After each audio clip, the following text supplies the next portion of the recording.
சர்வ உள்ளவரும் சர்வஞானியும் சர்வ வியாபியுமாயிருக்கிற பிதா குமாரன் பரிசுத்த ஆவியானவருடைய சத்திய நாமங்களில் உங்களை நான் வாழ்த்துகிறேன்.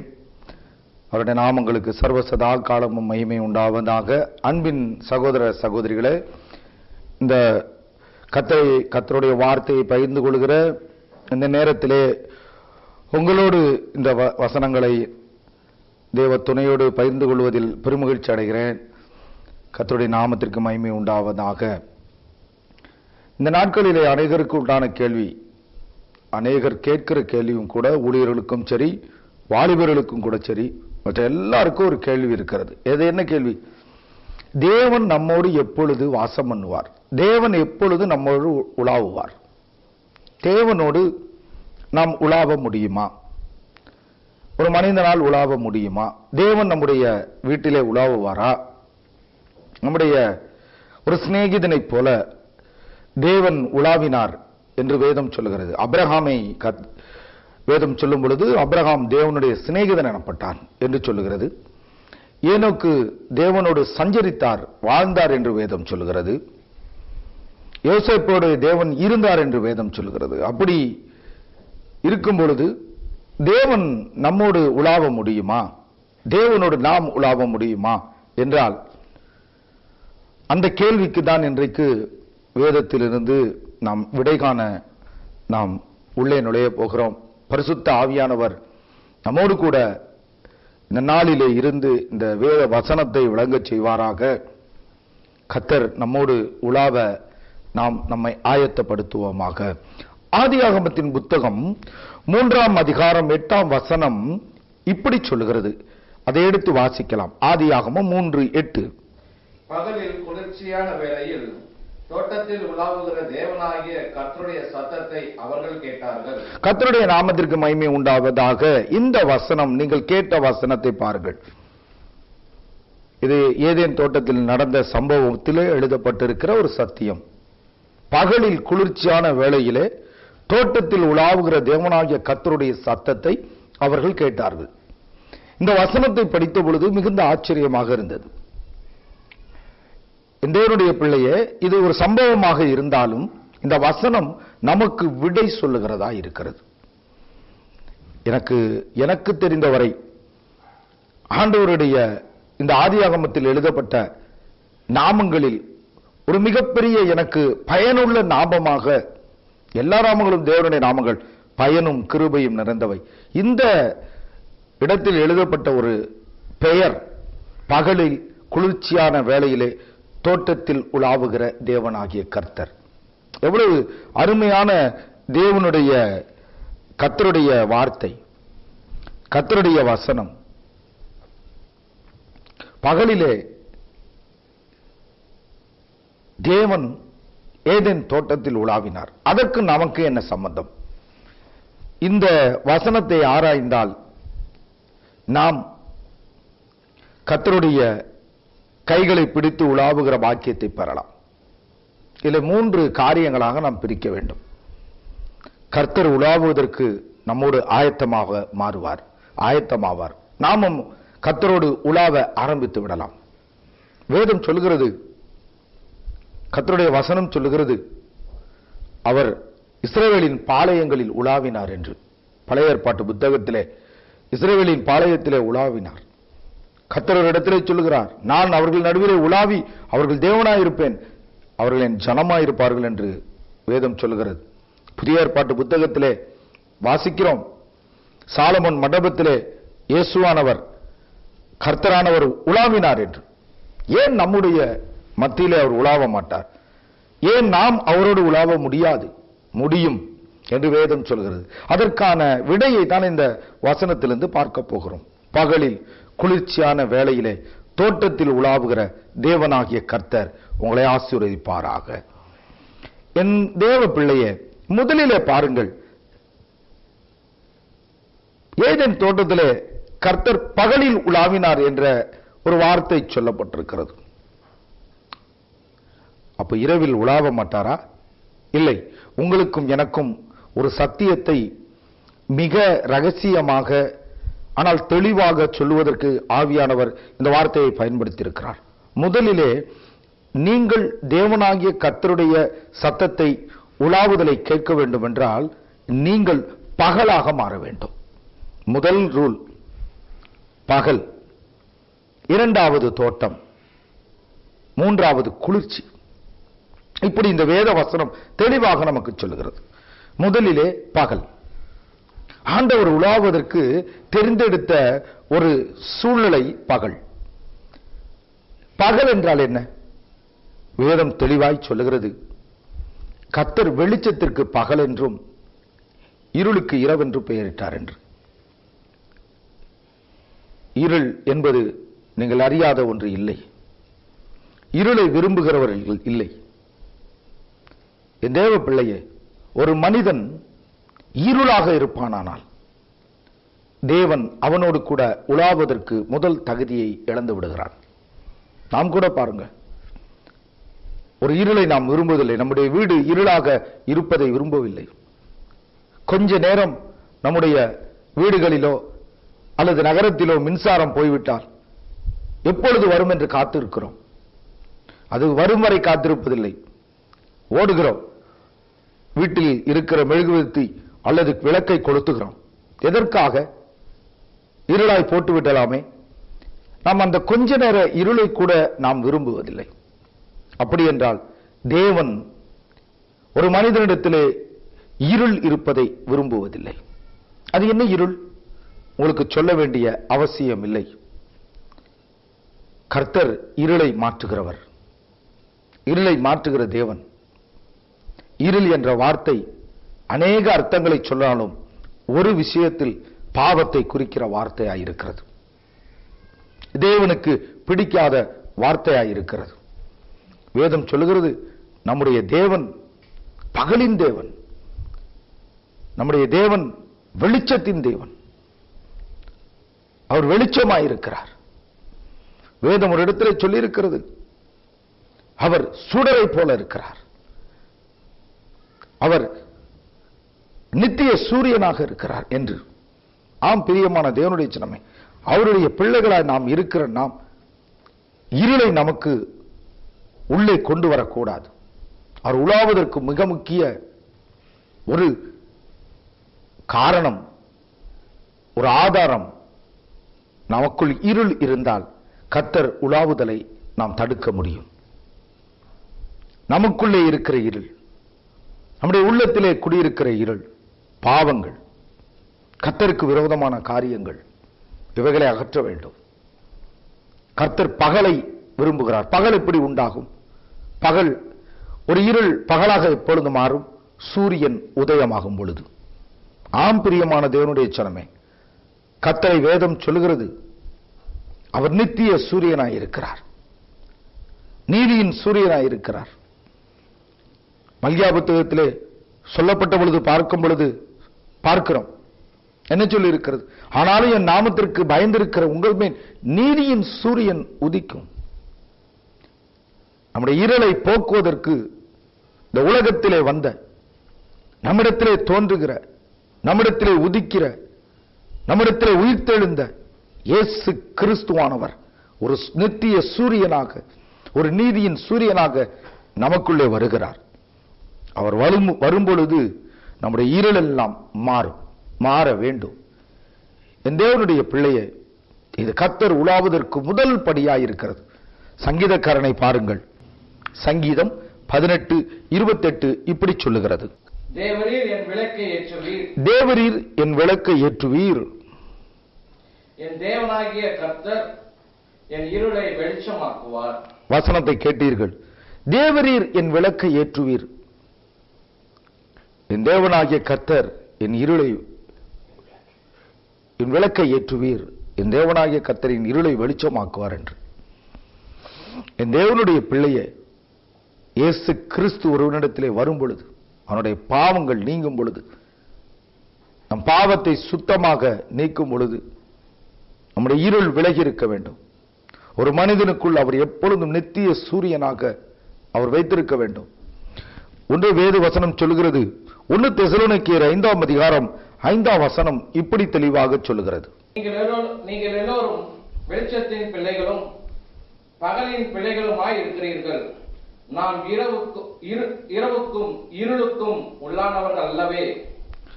வேதம் சொல்லுகிறது, நீங்கள் எல்லோரும் பகலின் பிள்ளைகளும் வெளிச்சத்திற்கு உரியவருமாய் இருக்கிறீர்கள், உங்கள் இரவுக்கும் இருளுக்கும் உள்ளானவர்கள் அல்லவே என்று. பகலின் பிள்ளைகள், ரட்சிக்கப்பட்ட ஒருவனை ஆண்டவர் பிதாவானவர் சொல்லுகிற அழைக்கிற ஒரு நாமம் பகலின் பிள்ளை. எந்த பகலின் பிள்ளை? அவனிடத்திலே இருளை இருப்பதில்லை, இருளாகிய பாவங்கள் இருப்பதில்லை, இருளான உலகம் அவனுக்குள்ளே இருப்பதில்லை, இருளின் காரியங்களுக்கு அவன் வாசம் பண்ணுவதில்லை. என் தேவனுடைய பிள்ளையே, இருள் என்ற வார்த்தை மறைமுக பாவங்களையும் குறிக்கிற வார்த்தை. பிறர் காணாத வண்ணம், பிறர் பார்க்காத வண்ணம், பிறர் பார்க்க மாட்டார்கள் என்ற வண்ணத்திலே நாம் செய்கிற பாவங்கள் இருளை தோற்றுவிக்கின்றன. இன்றைக்கு அநேகருக்குள்ளே இருக்கிற ஒரு காரியம் வெளிவேஷம். வெளிவேஷம். நாம் எல்லாவற்றையும் பாவம் என்று சொல்லுகிறோம், ரட்சிக்கப்படாதவர்களை பாவம் செய்கிறார்கள் என்று சொல்லுகிறோம். ஆனால் நமக்குள்ளே கர்த்தர் உலாவ கூடாதபடிக்கு எத்தனையோ பாவங்கள், மறைமுகமான பாவங்கள் உள்ளுக்குள் வைத்துக்கொண்டு வன்கண், பொறாமை, கேடு, பொய், கண்களின் இச்சை, மாமிசத்தின் இச்சை, ஜீவனத்தின் பெருமை, இப்படி அநேக இருள்கள் உள்ளே வாசமாய் இருப்பதினாலே நம் பகலின் பிள்ளைகளாக மாற முடியாமல் இருக்கிறது. தேவ பிள்ளையே, நாம் எவ்வளவோ வெளியிலே சுத்தமானவர்கள் போல், நீதிமான்கள் போல் நடந்தாலும் தேவனுக்கு முன்பதாக, அவர் கண்களுக்கு முன்பதாக நாம் தப்பிக்கவே முடியாது என்பது நாம் அறிந்த ஒன்றுதானே. இந்த தேவனுடைய பிள்ளையே, கர்த்தர் உனக்குள்ளே இன்றைக்கு வரட்டும். நீதியின் சூரியனாக அவர் நமக்குள்ளே வெளிச்சம் வீசட்டும். மத்தேயு எழுதின சுவிசேஷம் 4ஆம் அதிகாரம் 15ஆம் வசனம் சொல்லுகிறது, இருளில் இருக்கிற ஜனங்கள் பெரிய வெளிச்சத்தை கண்டார்கள். இருளில் இருக்கிற ஜனங்கள் பெரிய வெளிச்சத்தை கண்டார்களாம். இது சுவிசேஷத்திற்கு மட்டுமல்ல, என் தேவனுடைய பிள்ளையே, நமக்கும், நம்மிடத்தில் இருக்கிற இருள், நம்மிடத்தில் இருக்கிற பொல்லாத காரியங்கள், நமக்குள்ளே இருக்கிற தேவனுக்கு விரோத சுபாவங்கள், தேவனுக்கு விரோதமான வார்த்தைகள், இவைகளை சுத்தப்படுத்தும் பொழுது நமக்குள்ளே இயேசுவான நீதியின் சூரியன் உதிக்கிறார். பகலின் பிள்ளைகளாக மாறுவோம். ஏன் தேவன் உலாவ மாட்டார்? நிச்சயம் உலாவுவார். முதல் படியில் நாம் வெற்றி காண வேண்டும். பகலாக இருக்க வேண்டும். நம்முடைய வீடு பகலாக இருக்க வேண்டும். நம்முடைய சபை பகலாக இருக்க வேண்டும். எனக்குள்ளே நான் பகலாக மாற வேண்டும். எனக்குள்ளே நீதியின் வெளிச்சம் எப்பொழுதும் இருக்க வேண்டும். கர்த்தருடைய வெளிச்சம் எப்பொழுதும் இருக்க வேண்டும். நீங்கள் நன்றாக பாருங்கள், நன்றாக பாருங்கள். கர்த்தர் மேல் வீட்டு அறையே 120 பேர் கூடுகிறார்கள். 120 பேர் கூடுகிறார்கள். அப்பொழுது அவர்களுக்குள்ளே பிரிந்திருக்கும் நாவுகளாய் கர்த்தருடைய அக்கினி உள்ளே வருகிறது. உள்ளே வருகிறது. என்ன அர்த்தம்? அவர்களை வெளிச்சமாக்குகிறார் தெய்வம். நான் உலகத்திற்கு ஒளியாயிருக்கிறேன், நீங்கள் உலகத்திற்கு வெளிச்சமாயிருக்கிறீர்கள் என்று கர்த்தர் சொல்லுகிறார். வெளிச்சமாக மாற வேண்டும். பரிசுத்த ஆவியை பெற்ற மனுஷர்கள் இருளுக்குள்ளே பிரவேசிக்க கூடாது. இருளான காரியங்கள் நமக்கு உள்ளே வாசமாயிருக்க கூடாது. இருதயத்திலே இருள் இருக்கக்கூடாது.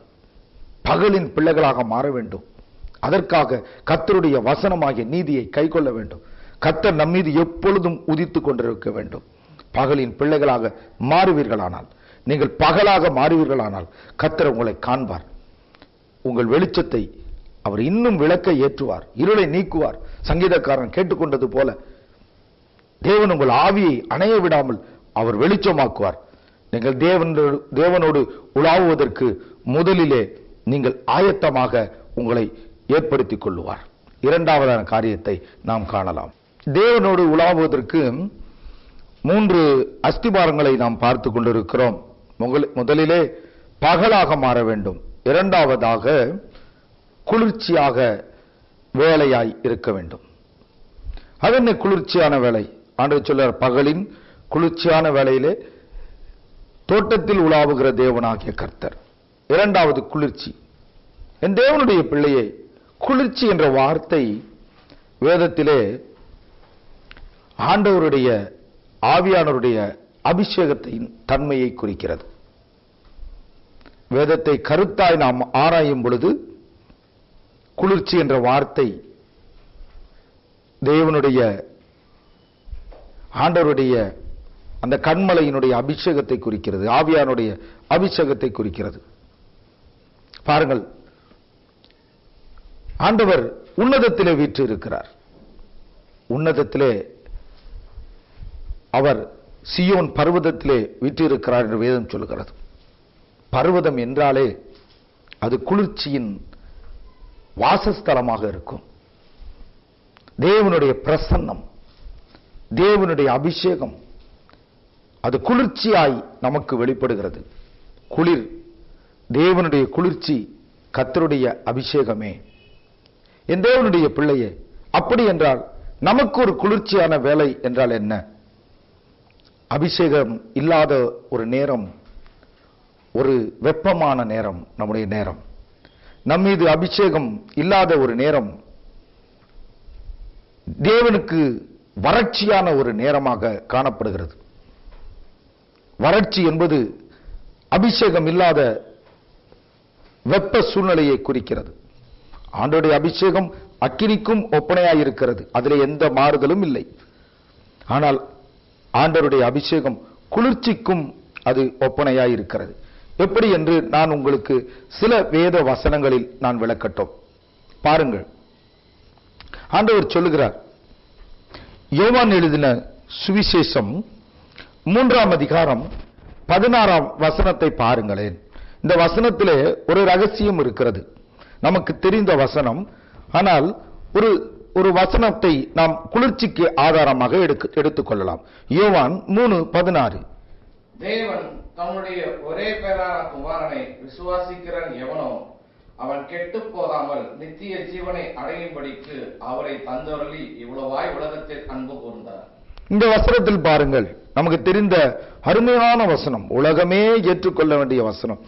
தேவன் தம்முடைய ஒரே பேரான குமாரனை விசுவாசிக்கிறவன் எவனோ அவன் கெட்டு போகாமல் நித்திய ஜீவனை அடையும்படிக்கு அவரை தந்தருளி இவ்வளவாய் உலகத்தில் அன்பு கூர்ந்தார். கெட்டு போகாமல் என்ற ஒரு வார்த்தை இருக்கிறது.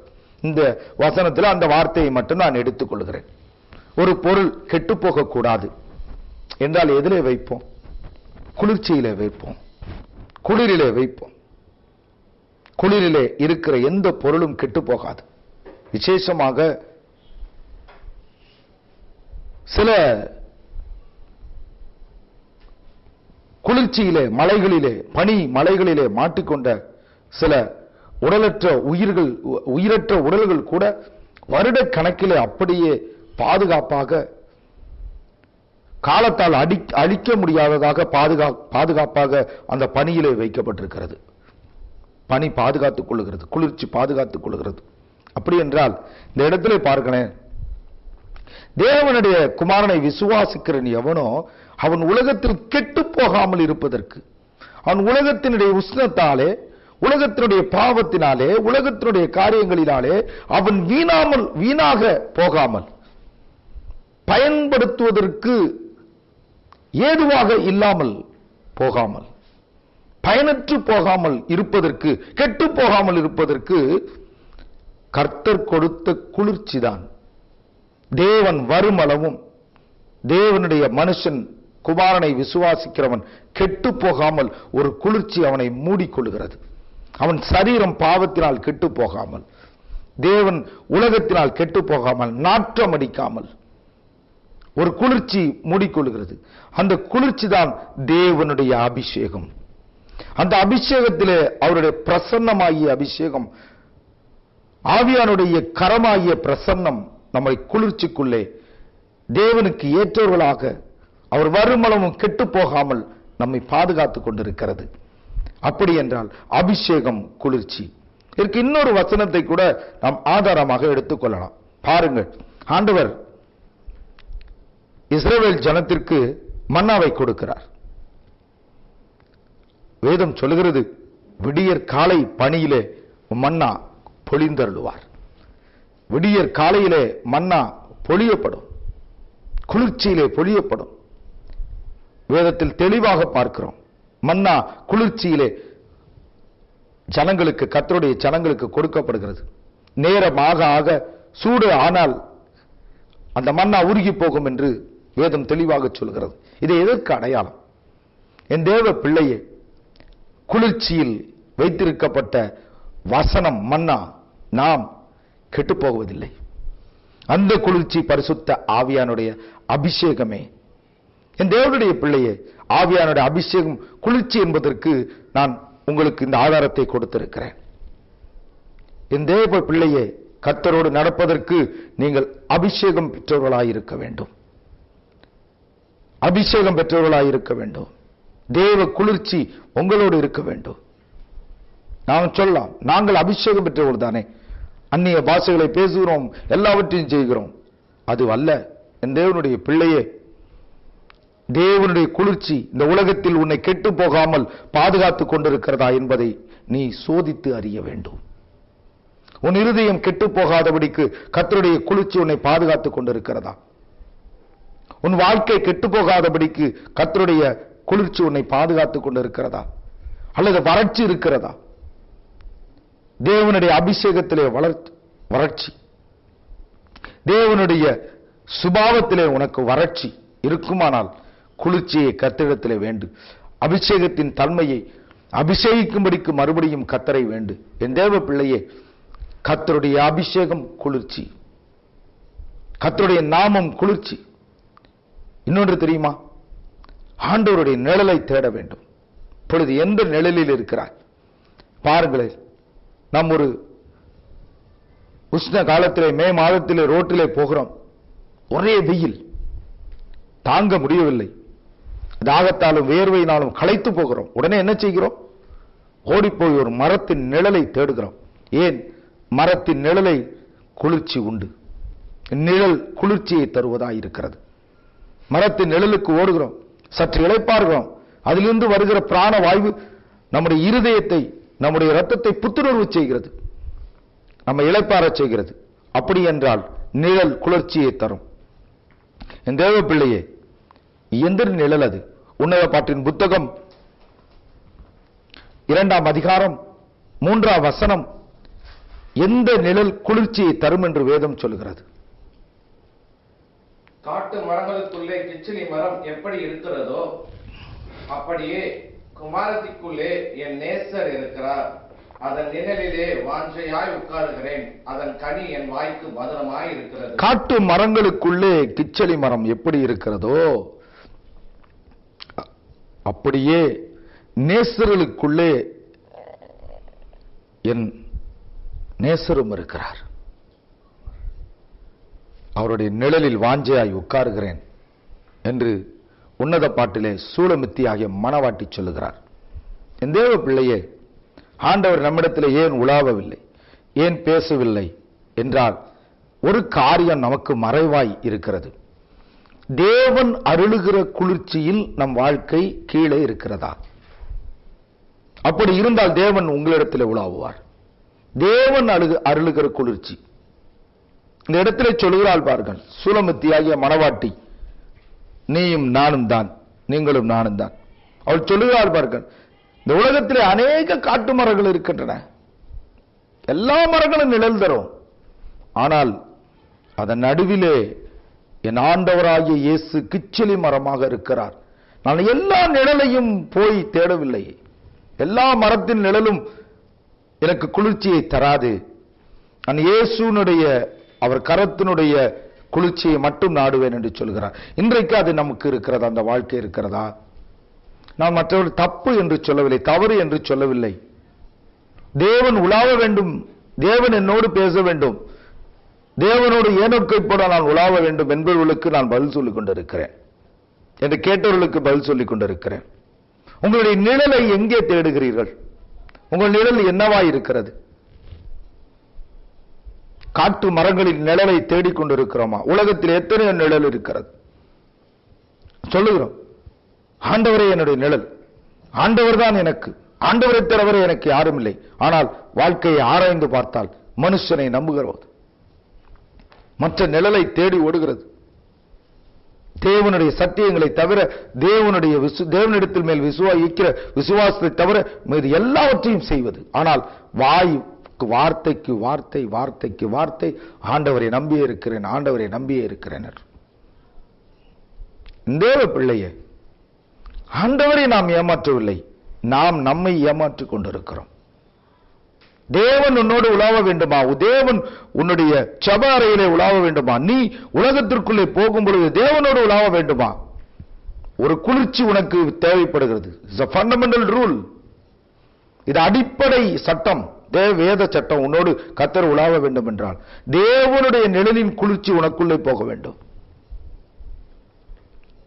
என் தேவனுடைய பிள்ளையே, சமீபத்தில் ஒரு கட்டுரையை நான் படிக்க நேர்கிட்டது. நான் ஆச்சரியப்பட்டேன். அந்த கட்டுரை மரங்களின் சித்த மருத்துவத்தை குறித்த ஒரு சில கட்டுரைகளை நான் படிக்க நேரிட்டது. அதில் ஒரு கட்டுரையை பார்த்தேன். அதில் ஆச்சரியமாயிருந்தது எனக்கு. ஒரு மரத்தின் நிழலின் கீழே நின்றால் அந்த மரத்தின் தன்மைகள் அந்த நிழலிலும் நாம் நிற்கும் பொழுது, அதன் அருகே போய் நிற்கும் பொழுது அதனுடைய வைப்ரேஷன், அதனுடைய அதிர்வலைகள் நம்மை தொட்டு அந்த மரத்தினுடைய மருத்துவ பயன்கள் நம் உடலுக்குள் செல்லுகிறது என்ற ஆச்சரியமான ஒரு கட்டுரையை படித்தேன். குறிப்பாக புங்கன் மரத்தடியிலே நாம் போய் நின்றோமானால், நிழலுக்கு நின்றோமானால் அதனுடைய மருத்துவ குணமும் அதில் இலைகளில் இருக்கிற மருத்துவ பயன்களும் கூட நம் உடலில் அது ஊடுருவி பாய்வதாக ஆராய்ச்சியாளர்கள் சொல்லுகிறார்கள். எவ்வளவு உண்மை! உண்மைதான் என் தேவனுடைய பிள்ளையே. எந்த நிழலில் இருக்கிறாயோ அந்த மரத்தின் தன்மை உனக்குள்ளே இருக்கும். இது அறிவியல் ரீதியாக மாற்ற முடியாத உண்மை என்று சொன்னால் இது மாற்ற முடியாத சத்தியமும் கூட. இயேசுதான் உன் நிழல் என்றால் அவர் அண்டையில் மட்டும் நீ தங்கியிருப்பதாயிருக்க வேண்டும். மற்ற காட்டு மரங்களை நம்பி, அவரை தவிர மற்ற எல்லாவற்றையும் நம்பிவிட்டு, ஆனால் அவர்தான் நிழல் என்று சொல்லுவதிலே என்ன நியாயம் இருக்கிறது? எப்படி தேவன் நம்மிடத்திலே உலாவ முடியும்? என் தேவ பிள்ளையே, கிச்சலி மரம் உன் நிழலாய் இருக்கட்டும். இயேசுவானவர் கல்வாரியில் அறையப்பட்ட இயேசு கிறிஸ்துவை கிச்சலி மரம் என்கிறது வேதம்.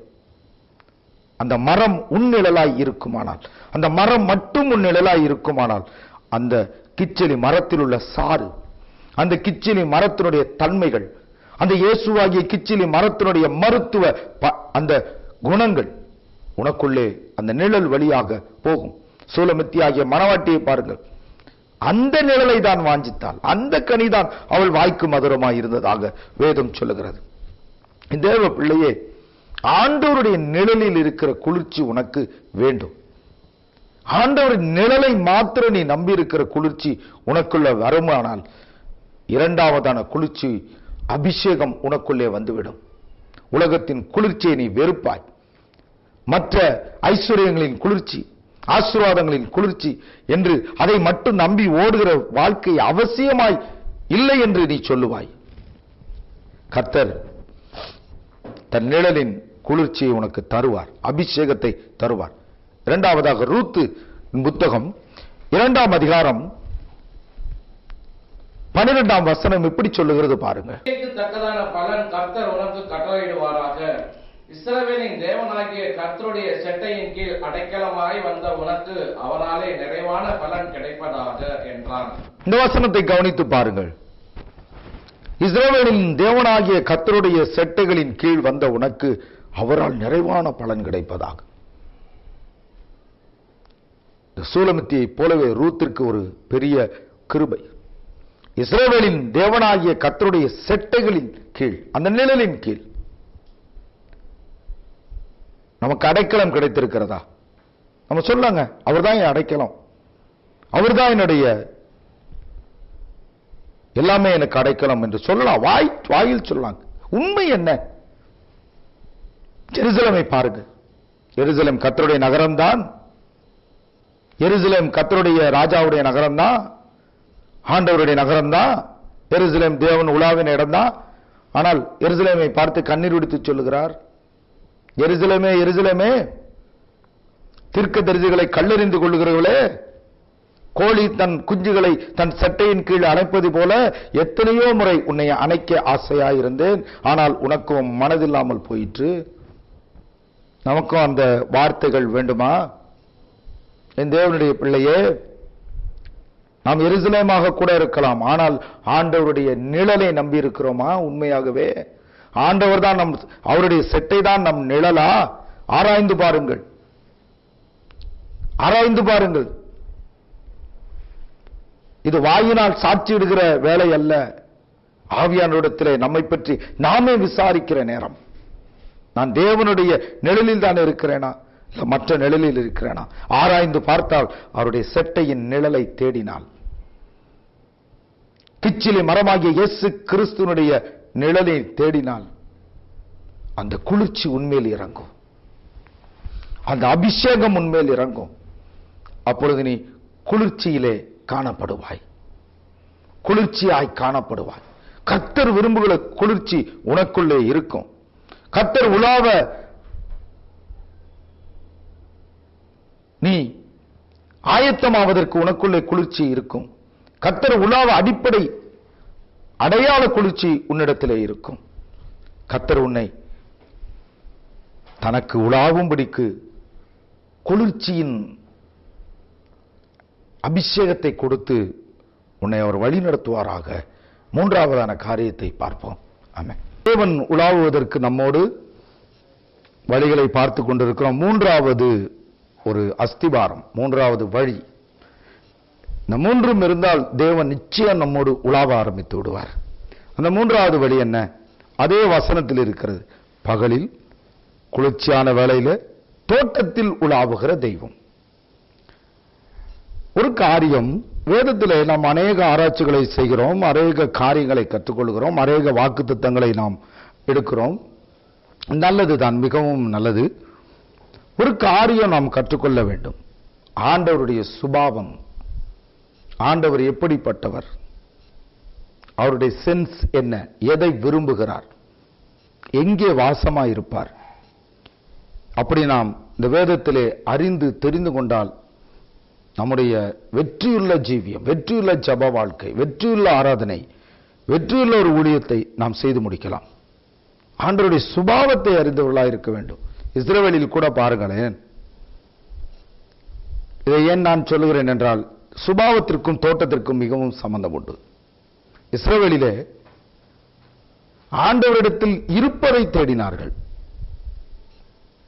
ஆண்டவரிடத்தில் என்ன இருக்கிறது என்றை தேடினார்கள். ஆண்டவர் பூமியிலே இயேசுவாக உலாவும் பொழுது அவரிடத்தில் என்ன இருக்கிறது என்று தேடின ஒரு கூட்டம், இன்னொரு கூட்டம் இருக்கிறது, அவர் எப்படிப்பட்டவர் என்பதை தேடின கூட்டம். யார் மெச்சுக்கொள்ளப்பட்டார்கள், யார் தேவனுடைய முழு ரட்சிப்பையும் அடைந்தார்கள் என்றால், ஆண்டவரிடத்தில் என்ன இருக்கிறது என்று தேடினவர்கள் அல்ல, ஆண்டவர் எப்படிப்பட்டவர் என்பதை, அவருடைய சுபாவம் என்ன என்பதை தேடினவர்கள். ஆம் பிரியமான தேவனுடைய ஜனமே, அதில் பார்க்கும் பொழுது ஒரு ஆலோசனையாக உங்களுக்கு சொல்லுகிறேன். ஒரு வெற்றியுள்ள மிகப்பெரிய ஒரு கிறிஸ்தவ நல்ல ஒரு தேவ வாழ்க்கையை வாழுவதற்கான ஒரு ஆலோசனையாக தேவனுடைய ஆவியானவர் நமக்கு சொல்லிக் கொடுப்பதை நான் உங்களுக்கு சொல்லி தருகிறேன். என்ன? ஆண்டவருடைய சுபாவங்களை தேவ சத்தியத்திலிருந்து அறிந்து கொள்ள பிரயாசப்படுங்கள். அப்படி ஒரு சுபாவம் தேவனுக்கு என்னவென்றால், தோட்டத்திலே உலாவுவதற்கு அவர் பிரியப்படுகிறார். தோட்டத்தில் தான் உலாவுவார். ஆண்டவர் இந்த சத்தியத்தை நாம் தெரிந்து கொண்டால் மிக பிரயோஜனமாக இருக்கும். தோட்டத்தில் உலாவுகிற தேவன். பாருங்களேன், மிகப்பெரிய உலகத்தை உண்டாக்கினார். ஆதாமையும் ஏவாளையும் உண்டாக்கினவர் அவர்களோடு மிகப்பெரிய தோட்டங்களிலே, மலைகளிலே, பர்வதங்களிலே உலாவி இருக்கலாம். ஆண்டவர் உலாவி இருக்கலாம், அவருடைய படைப்பு. ஆனால் ஆண்டவர் பாருங்க, அவருடைய சுபாவம் ஒரு தோட்டத்தை உண்டாக்கினார். தான் உலாவுவதற்கு ஒரு தோட்டத்தை உண்டாக்கினார். தன் பிள்ளைகளோடு இருப்பதற்கு ஒரு தோட்டத்தை உண்டாக்கினார். எவ்வளவு பெரிய ராஜாவாக இருந்தாலும் சரி, எவ்வளவு பெரிய தேசத்து அதிபதியாக இருந்தாலும் சரி, அவனுக்கென்று ஒரு அரண்மனை கட்டிக்கொள்வது ராஜாவுடைய சுபாவம். இந்த சுபாவம் எங்கிருந்து வந்தது? ஆண்டவர் எவ்வளவுதான் இந்த உலகமே அவருடையதாக இருந்தாலும் அவர் நிர்ணயித்த ஒரு இடத்திலே, அவருக்கு உட்பட்ட ஒரு இடத்திலே அவர் தோட்டத்தில் உலாவுகிற தேவனாகிய கர்த்தர். இதை நீங்கள் புரிந்து கொள்ள வேண்டும். ஆம் பிரியமானவர்களே, பாருங்களே, இஸ்ரவேலுடைய பாளையத்திலே உலாவினார். உன் பாளையத்திற்குள்ளே நான் உலாவி என்று சொல்லுகிறார். இஸ்ரவேலுடைய பாளையத்திற்குள்ளே உலாவினார் கர்த்தர். வெளி இடங்களிலே உலாவினதாக தெரியவில்லை. தேவன் உலாவினதாக வேதத்தில் நாம் பார்ப்பது அரிது. ஆண்டவர் தேவனுடைய ஜனங்கள் இருக்கிற பாளையத்திற்குள்ளே உலாவினதாக வேதம் சொல்லுகிறது. நான் அவர்களுடைய தேவனாயிருப்பேன், அவர்கள் என் ஜனமாயிருப்பார்கள். பாருங்க, தோட்டத்துக்குள்ளே அடைபட்டு இருந்தால், தோட்டத்துக்குள்ளே தோட்டமாக நாம் மாறி இருந்தால் நம்மோடு கூட உலாவ ஆரம்பித்து விடுவார். ஆம் பிரியமான தேவனுடைய பிள்ளையே, நீ தோட்டமாக மாற வேண்டும். முதலிலே தோட்டம் என்றால் என்ன? வனாந்தரத்திற்கும் தோட்டத்திற்கும் என்ன வித்தியாசம்? காடுக்கும் தோட்டத்திற்கும் என்ன வித்தியாசம்? ஒன்றே ஒன்று கவனியுங்கள். நமக்கு தெரியும், ஒரு பூங்காவிற்கும் ஒரு தோட்டத்திற்கும் தானாக வளர்ந்த காடுக்கு என்ன வித்தியாசம்? ஒரு தோட்டம் என்பது ஒரு மனுஷனால், ஒரு மேற்பார்வையில் உள்ளவனால் பராமரிக்கப்பட்டதாக, இது இங்க இருக்கணும், அது அங்க இருக்கணும், இது இங்க இருக்கணும், இப்படித்தான் வளரணும் என்று. காட்டுக்கு அந்த விதிமுறைகள் இல்லை. எது வேணாலும் எங்க வேணாலும் வளர்ந்தால் அது காடு. ஆனால் தோட்டம் என்றால் என்ன? ஒருவனுடைய சிந்தை, அவன் ரோஜா செடி இங்கதான் இருக்கணும், மல்லிகை செடி இங்கதான் இருக்கணும், இந்த இடத்துல பார்டர் பிளான்ட் இருந்தா நல்லா இருக்கும், இந்த இடத்துல இந்த செடி இருந்தா நல்லா இருக்கும்னு அவன் எதை விரும்புகிறானோ அங்கே நடப்பட்டு, அங்கே கத்தரிக்கப்பட்டு, அங்கே ஒழுங்குபடுத்தப்பட்டு, அங்கே அழகுக்கு வைக்கப்பட்ட ஒரு பராமரிப்புக்கு கீழ்ப்படுகிற இடம். எவ்வளவு நல்ல அருமையான ஒரு காரியம் தோட்டம். நாம் அப்படி இருக்கிறோமா? என்னை கேட்க யாருமே இல்லை. விடுதலை, விடுதலை, எல்லாமே விடுதலை. என் தேவனுடைய பிள்ளையே, காடுகளாக வனாந்தரங்களாக விளைய கர்த்தர் நம்மை அழைக்கவில்லை. தேவனுடைய தோட்டமாக மாற வேண்டும் என்றால் தேவனுடைய தாசர்கள் கைகளிலே, தேவனுடைய அழைப்பை பெற்ற மனிதர்கள், தீர்க்கதரிசிகள் கைகளிலே, கர்த்தருடைய போதகர்கள் கைகளிலே பராமரிக்கப்பட்டவர்களாய், கத்தரிக்கப்பட்டவர்களாய், எங்கே உங்களை நட வேண்டும், எங்கே பிடுங்கி நட வேண்டும், எந்த இடத்திலே இதை வைக்க வேண்டும், எந்த இடத்திலே உங்கள் அலங்கரிக்கப்பட வேண்டும், இது தோட்டக்காரனுடைய வேலை. ஒழுங்குபடுத்தப்பட்ட ஒரு இடம்தான், கீழ்ப்படிந்த இடம்தான் தோட்டம். ஒரு செடி தன்னை வெட்டுவதற்கும், தன்னை நாட்டுவதற்கும், தன்னை பிடுங்குவதற்கும், விருப்பமான இடத்திலே நடுவதற்கு தன்னை ஒப்புக் கொடுத்தும் தன்னை அழகுபடுத்தின இடம், கீழ்ப்படிதலின் இடம்தான் தோட்டம். வனாந்தரம் அப்படி இல்லை, காடு அப்படி இல்லை. காட்டிலே உலாவுகிற தேவனாகிய கர்த்தர் என்று எந்த இடத்திலும் கர்த்தருக்கு நாமம் இல்லை. தோட்டத்திலே உலாவுகிற தேவனாகிய கர்த்தர். உன்னோடு அவர் உலாவ வேண்டும் என்றால் நிச்சயமாக நீ கர்த்தருடைய அபிஷேகம் பண்ணப்பட்ட தீர்க்கதரிசிகளுக்கு, அபிஷேகம் பண்ணப்பட்ட கர்த்தருடைய போதகர்களுக்கு, அபிஷேகம் பண்ணப்பட்ட கர்த்தருடைய ஆசாரியர்களுக்கு, அபிஷேகம் பண்ணப்பட்ட அப்போஸ்தலர்களுக்கு நீ உட்பட்டவனாய், கீழ்ப்படிந்தவனாய், அவர்கள் நடக்கையிலே, அவர்கள் நடத்துறலுக்கு உன்னை ஒப்புக் கொடுத்தவராய் நீ இருக்க வேண்டியது தேவனுடைய மாறாத சித்தமாய் இருக்கிறது. தோட்டமாக வர வேண்டும். நீதான் அந்த தோட்டம். கர்த்தர் சொல்லுகிறார், ஏசாயா தீர்க்கதரிசியின் புத்தகம் 58ஆம் அதிகாரம் 11ஆம் வசனம் இப்படி சொல்லுகிறது. கர்த்தர் நித்தமும் உன்னை நடத்தி மகா வறட்சியான காலங்களில் உன் ஆத்துமாவை திருப்தியாக்கி உன் எலும்புகளை நிலமுள்ளவதாக்குவார். நீ நீர்ப்பாய்ச்சலான தோட்டத்தை போலவும் வற்றாத நீரூற்றை போலவும் இருப்பாய்.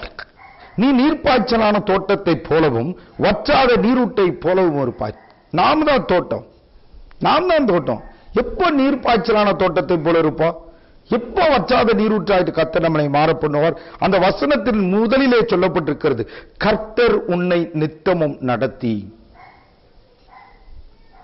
நீ நடத்தப்பட்டிருக்க வேண்டும், கர்த்தரால் நடத்தப்பட வேண்டும்.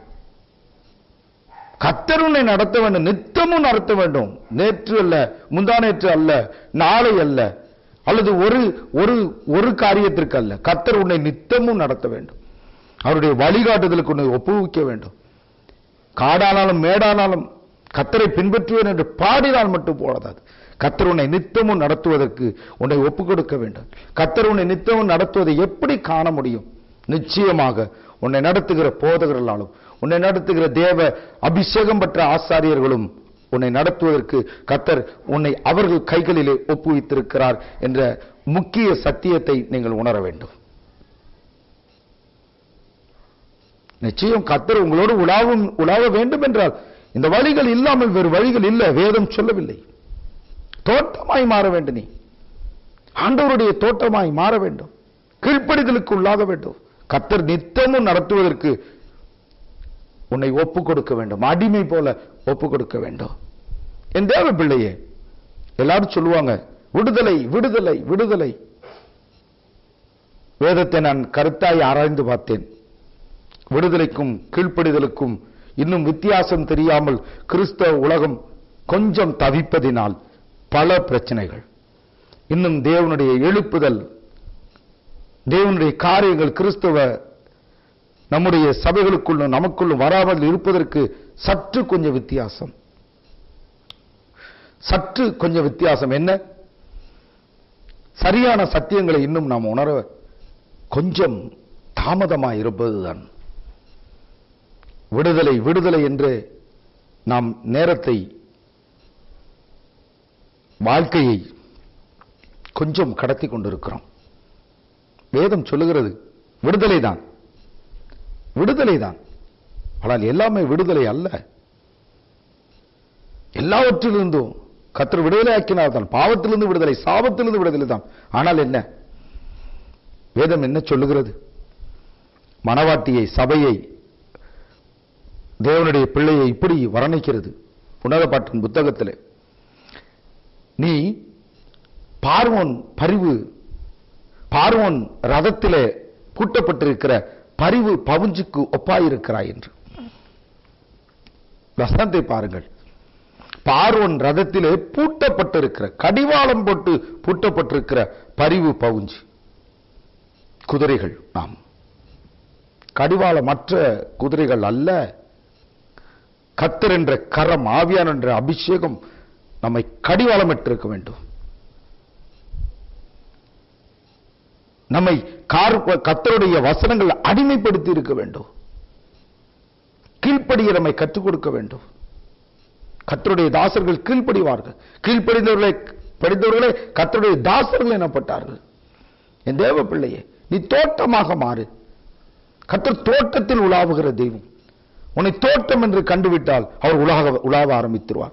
கீழ்ப்படிதல் உள்ளவன் என்று கண்டுவிட்டால் உன்னோடு கூட உலாவ ஆரம்பித்து விடுவார்.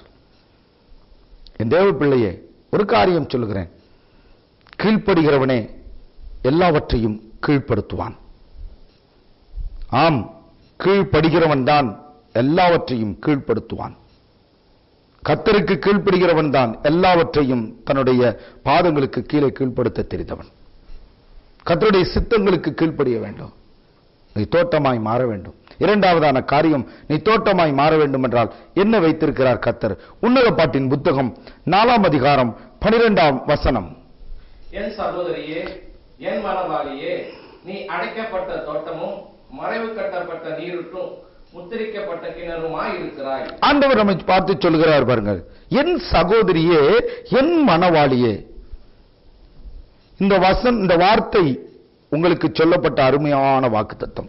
என் சகோதரியே, என் மனவாளியே, சபையே, கர்த்தருடைய மனவாட்டியே, என் பிள்ளையே, நீ அடைக்கப்பட்ட தோட்டம். தோட்டம் என்றால் பாருங்கள், அடைக்கப்பட்டிருக்க வேண்டும். அடைக்கப்படாத தோட்டம் எதற்காக அடைக்கப்பட்டிருக்க வேண்டும்? எதற்காக ஒரு தோட்டம் அடைக்கப்பட்டிருக்கிறது? தோட்டத்தை கெடுக்கிற விலங்குகளோ, தோட்டத்துக்கு உரிமை இல்லாத ஆட்களோ தோட்டத்தை நாசமாக்கி விடக்கூடாது அல்லது அனுபவிக்க கூடாது. இதற்காக தானே? ஆம் பிரியமான தேவனுடைய பிள்ளையே, நீ கர்த்தருடைய தோட்டமாய் இருந்தால் உன்னிடத்தில் கனிவு சிக்கிற உரிமை உன் பரமபிதாவிற்கு மட்டுமே நீ கொடுக்க வேண்டும். நீ அடைக்கப்பட்ட தோட்டமாய் இருக்க வேண்டும். வேறு எந்த ஒரு அந்நிய காரியங்களும் நமக்குள்ளே பிரவேசிக்காதபடிக்கு தேவனுடைய நாமத்தினாலே நம்மை நாம் முத்திரித்து போட வேண்டும், அடைக்கப்பட வேண்டும். அதற்காக ஜெபிக்க வேண்டும். எதற்கோ ஜெபித்துக் கொண்டிருக்கிறோம், நல்லதுதான். எதற்காக ஜெபிக்க வேண்டும்? இங்கே இருக்கிறது. நாம் அடைக்கப்பட்டிருக்க வேண்டும். தேவனுடைய கர்த்தருடைய காரியங்களால் பரிசுத்தம் கெடாதபடிக்கு வருகிற அந்நிய காரியங்கள் நமக்குள் உள்ளே வராதபடிக்கு நம்மை அடைத்துக் கொள்ள வேண்டும் கர்த்தருடைய நாமத்தினாலே.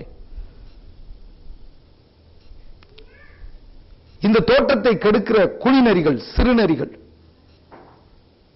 இந்த தோட்டத்திற்குள் வராதபடிக்கு, நம் இருதயத்திற்குள் வராதபடிக்கு நம்மை காத்துக்கொள்ள வேண்டும். இவையெல்லாம் சாத்தியமா? சாத்தியம். யாருக்கு? யார் தேவனோடு உலாவ வேண்டும் என்று ஆசைப்படுகிறீர்களோ அவர்களுக்கு. வேதம் அப்படித்தானே சொல்லுகிறது, உன் இருதயத்தை சகல காவலோடும் காத்துக்கொள், அவைகளிடத்திலிருந்து ஜீவ ஊற்று புறப்படும். சகல காவல்கள். வேதத்திலே 21 காவல்கள் நமக்கு வைக்க இருப்பதற்கு தேவன் அறிவுரை சொல்லி இருக்கிறார். யார் சொல்லுவார்? 21 காவல்களை தெரிந்து கொண்ட ஒவ்வொரு காவலுக்கும் நாம் ஜெபிக்க வேண்டும். இன்றைக்கு ஜெபங்கள் வேறு மாறி போய் கொண்டிருக்கிறது. தொலைக்காட்சியிலே ஜெபங்கள் வேறு மாறி போய் கொண்டிருக்கிறது. மற்றவர்கள் பார்த்து கேலி செய்யும் அளவுக்கு, மற்றவர்கள் பார்த்து சிரிக்கும்படிக்கு ஜெபங்களை ஏதோ ஏறெடுத்துக் கொண்டிருக்கிறோம். ஜெபம் என்பது அப்படி அல்ல. அடைக்கப்பட்ட தோட்டமாய் நீ மாறுவதற்கு, அந்நிய காரியங்கள் உள்ளே வராதபடிக்கு, இந்த தோட்டத்தை கெடுக்கிற மிருகங்கள், மிருக குணங்கள் உள்ளே வராதபடிக்கு கர்த்தருடைய காவலை நாம் வைக்க வேண்டும். நம்மை அடைத்துக் கொள்ள வேண்டும், கட்டுப்பாட்டிற்குள் இருக்க வேண்டும். ஜெபத்தினாலும் உபவாசத்தினாலும் கர்த்தருக்கு பயப்படுகிற பயத்தினாலும் தேவன் நம்மை காண்கிறார் என்பதினாலும் தீட்டுப்படாமல் நம்ம உடம்பை காத்துக் கொள்வதினாலும், தீட்டுப்படாமல் நம் நாவை காத்துக் கொள்வதினாலும், தீட்டுப்படாமல் நம் கண்களை காத்துக் கொள்வதினாலும் நீங்கள் அந்த அடைப்பை உண்டு பண்ணலாம். என்ன கர்த்தர் சொல்கிறார்? என் சகோதரியே, என் மனவாளியே, நீ எனக்கு அடைக்கப்பட்ட தோட்டம். அடைக்கப்பட்ட தோட்டமானவள் தான் கர்த்தருடைய சகோதரி, கர்த்தருடைய மனவாளி. இரண்டாவது காரியம், ஏன் தோட்டம் அடைக்கப்படுகிறது என்று முன்மே சொன்னேன். தோட்டத்திற்கு சொந்தமில்லாதவர்கள் தோட்டத்தை அனுபவிக்க கூடாது. தோட்டத்திற்கு சொந்தமானவன் மட்டுமே, அவன் கையிலே சாவி இருக்கும், அந்த தோட்டத்தை திறப்பான், அங்கே போய் அதற்கான மலர்களை பறித்துக் கொள்வான், அவனுடைய கனிகளை புசிப்பான். அவனுக்கு மட்டுமே சொந்தமாக இருக்க வேண்டும். நீ தேவனால் வாங்கப்பட்ட, அவருடைய இரத்தத்தினால் விலைக்கிரியம் கொடுத்து வாங்கப்பட்ட கர்த்தருடைய தோட்டமாய் இருக்கிறாய். இந்த கனிகளை யார் புசிச்சிட்டு இருக்கா? கனி கொடுக்கிற வாழ்க்கை எனக்கு இருக்கிறதா? வேதம் சொல்லுகிறதே, தோட்டத்திலே ஒரு அத்திமரத்தை நட்டார் அப்படின்னு சொல்லியிருக்க. கனி கொடுக்கலையே? அது கனி கொடுக்கிறோமா? தோட்டமா இருந்தால் நீ கனி கொடுக்க வேண்டுமே. அந்த கனியை தேவன் மட்டுமே புசிக்க வேண்டுமே. ஏசாயா தீர்க்கதரிசன புத்தகத்தில் இருக்கிற கனி புசிக்க தோட்டத்துக்கு வரார், அப்படி இருக்கிறதே. நாம எப்படி இருக்கோம்? இந்த தோட்டம் யாருக்கு கனிகளை கொடுத்து கொண்டிருக்கிறது? இந்த அடைக்கப்பட்ட தோட்டமா இருக்கிறதா? இல்ல அந்நியர்கள், இந்த தோட்டத்திற்கு சொந்தமில்லாத உலகம் இந்த கனியை புசித்துக் கொண்டு இருக்கிறதா? செக் பண்ணி பாருங்க. ஆண்டவரே, இன்றைக்கு ஒரு பொருத்தனை எடுங்க. நான் அடைக்கப்பட்ட தோட்டமாக மாற வேண்டும் ஆண்டவரே. நீர் மட்டுமே எனக்கு சொந்தமான, உனக்கு மட்டுமே என்னுடைய வாழ்க்கை என்று நீங்கள் மாற வேண்டும். ஒரு தவ வாழ்க்கை. கிறிஸ்தவ மதம் அல்ல, கிறிஸ்தவம், தவம். கிறிஸ்து செய்த தவம், பிதாவினிடத்தில் தேவ ஆவியானவர் ஒத்தாசையோடு குமாரன் செய்த தவம், அதுதான் கிறிஸ்தவம். தவமாக மாறியது. எப்படி வேண்டுமானாலும் வாழலாம், எப்படி வேண்டுமானாலும் இருக்கலாம், என்ன வேண்டுமானாலும் செய்யலாம். தேவன் என்னோடு உலாவ வேண்டும். எப்படி உலாவுவார்? தோட்டத்திலே உலாவுகிற தேவனாகிய கர்த்தர். நீ தேவனுடைய தோட்டமாக, அடைக்கப்பட்ட தோட்டமாக, மாற்றானுக்கு உன் கனியை கொடுக்காத தோற்றமாக, குளிநெறிகளும் சிறுநெறிகளும் வந்து உன்னை கெடுத்து போடாத தோட்டமாக கர்த்தருக்கு முன்பதாக நீ இருக்கிறாயா? இல்லை என்றால் இன்றைக்கே அழுகையோடும் கண்ணீரோடும் தவத்தோடும் கிருபையோடும் அவரிடத்தில் மனம் திரும்புவாயாக. இந்த தேவ பிள்ளையை மறுபடியும் சொல்கிறேன், தேவன் என்னோடு உலாவ வேண்டும். தேவனோடு ஏனோக்கை போல நான் உலாவ வேண்டும். தேவன் சொல்லுகிற காரியத்தை இந்த உலகத்திற்கு சொல்ல வேண்டும். தேவன் என்னோடு இருக்கிறார் என்று நான் அனைவருக்கு நிரூபிக்க வேண்டும் என்று சொல்லுவர்களுக்காக சொல்கிறேன். பகலிலே குளிர்ச்சியான வேளையிலே தோட்டத்தில் உலாவுகிறவர் பகலாய் மாறு, குளிர்ச்சியின் அபிஷேகத்தை பெற்றுக்கொள். அவர் நிழலுக்கு மாத்திரம் சொந்தமாக தோட்டமாய் மாறி உன்னை அடைத்து கர்த்தருக்கென்று உன்னை ஒப்புக்கொடு. மணவாளியே, சகோதரியே, கர்த்தர் உன்னோடு இருப்பார். ஊழியக்காரனே, கர்த்தருடைய பிள்ளையே, உன்னோடு கூட வாசம் பண்ணுவார். ஏனோக்கை போல உலாவுவாய். கர்த்தரோடு ஏனோக்கை போல உலாவுவார். அவரோடு சஞ்சரிப்பாய். நமக்கு எவ்வளவு பெரிய சத்தியத்தை இதை சொல்லிக் கொடுக்கிறது. பகலில் குளிர்ச்சியான வேளையில தோட்டத்தில் உலாவுகிற தேவனாகிய கர்த்தர் இந்த 3 காரியமும் உனக்குள்ளே வந்தால், உன் ஆவியாத்துமா சரீரம் இந்த 3மாக மாறினால், இந்த தோட்டத்தில் தேவன் உலாவுவதை அநேகர் கண்கள் கண்டு உன்னை அவர்கள் மேன்மைப்படுத்துவார்கள். தேவனுடைய நாமம் மகிமைப்படும். இன்னொரு அழகிய சத்தியத்தில் ஆவியானவரின் கிருபை நாளை உங்களோடு சந்திக்கிறேன். கர்த்தர் நாமத்தில் வாழ்த்துக்கள். ஆமென்.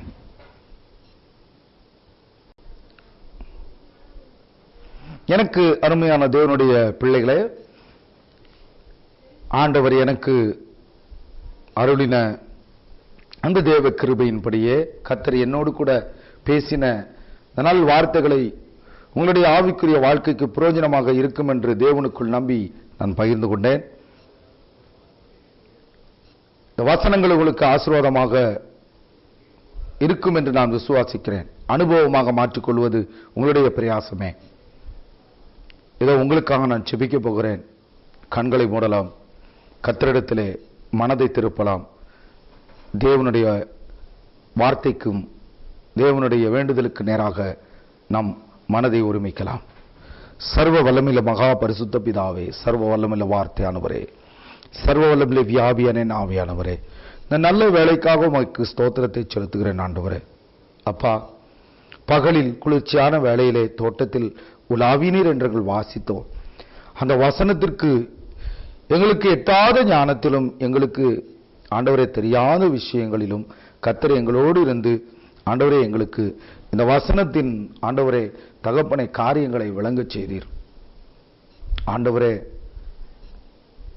நாங்கள் இருளுக்கு உள்ளான பொழுது எங்களுக்கு ஆண்டவரே வெளிச்சமாய் வந்த இயேசுவே, ஆண்டவரே பிதாவே, உம்முடைய காருண்யத்தினாலே எங்களை ஆசீர்வதித்து எங்களை இழுத்து கொண்டீர் ஐயா. ஆண்டவரே, இப்பொழுது கூட நான் தேவனோடு உலாவ வேண்டும். ஊழியத்திலே நான் மிக வல்லமையாக பயன்பட வேண்டும். ஜெபத்திலே நான் மிக வல்லமையாக பயன்பட வேண்டும். ஆண்டவரே, வல்லமையான ஒரு ஊழியக்காரனாக ஏனோக்கை போல, அபிரகாமை போல, பவுலை போல ஆண்டவரே நான் இந்த உலகத்திற்கு தெரியப்படுத்த வேண்டும் என்று எழும்பி நிற்கிற உடைய பிள்ளைகளை உடைய கரத்திலே கொண்டு வருகிறேன் அப்பா. வாலிப பிள்ளைகளை உடைய கரத்திலே கொண்டு வருகிறேன். வாலிப தங்கச்சிகளை கொண்டு வருகிறேன் ஐயா. ஆண்டவரே, கர்த்தர் நீர் ஐயா அவர்களை பகலின் பிள்ளைகளாக மாற்றி உம்முடைய நிழலுக்குள்ளே குளிர்ச்சியாக மாற்றி ஆண்டவர்களுடைய தோட்டமாக வேலி அடைத்து அவர்களை பயன்படுத்துவீராக. கர்த்தாவே, ஆண்டவரே, உடைய வசனங்கள் எங்களுக்கு எவ்வளவு அரிய சத்தியங்கள். வசனங்கள் எங்களுக்கு ஜெபமாய் மாறினால் நலமாயிருக்குமே ஆண்டவரே. ஆண்டவரே தகப்பனே, சத்தியங்களை ஜெபமாய் மாற்றி அந்த ஜெபங்கள் கிருபையாய் எங்களுக்கு திரும்பி வர கர்த்தர் கிருபை செய்யப்பா. இப்பொழுது கூட கேட்டுக்கொண்டிருக்கிற பிள்ளைகள் ஆண்டவரே உம்முடைய கிருபையும் தயவையும் பெற்றுக்கொண்டு பகலின் பிள்ளைகளாக பகலாக மாற நீர் நீதியின் சூரியனாக அவர்கள் மேல் பிரகாசிப்பார்கள்.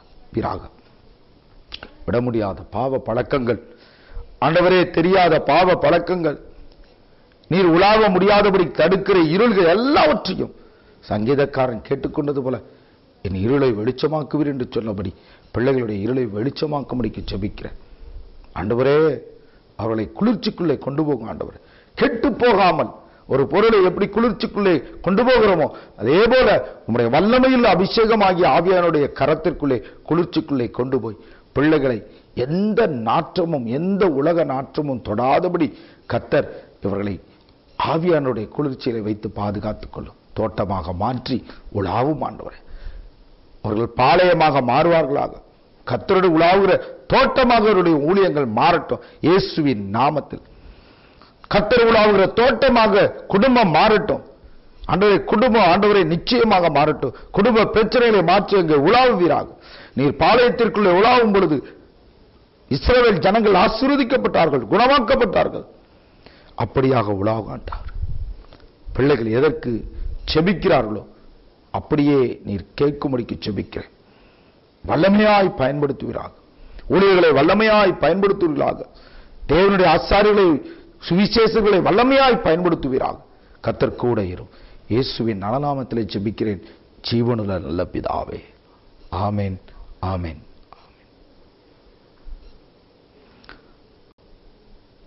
கர்த்தராகிய இயேசு கிறிஸ்துவின் நாமத்தில் உங்களை மறுபடியும் வாழ்த்துகிறேன், நன்றி சொல்கிறேன். மீண்டும் ஒரு நல்ல கர்த்தருடைய வசனத்திலே தேவ ஆவியானவரின் கிருபையோடு அவருடைய ஒத்தாசையோடு நாம் சந்திக்கலாம். தேவன் என்றென்றும் உங்களோடு இருப்பாராக. ஆமென்.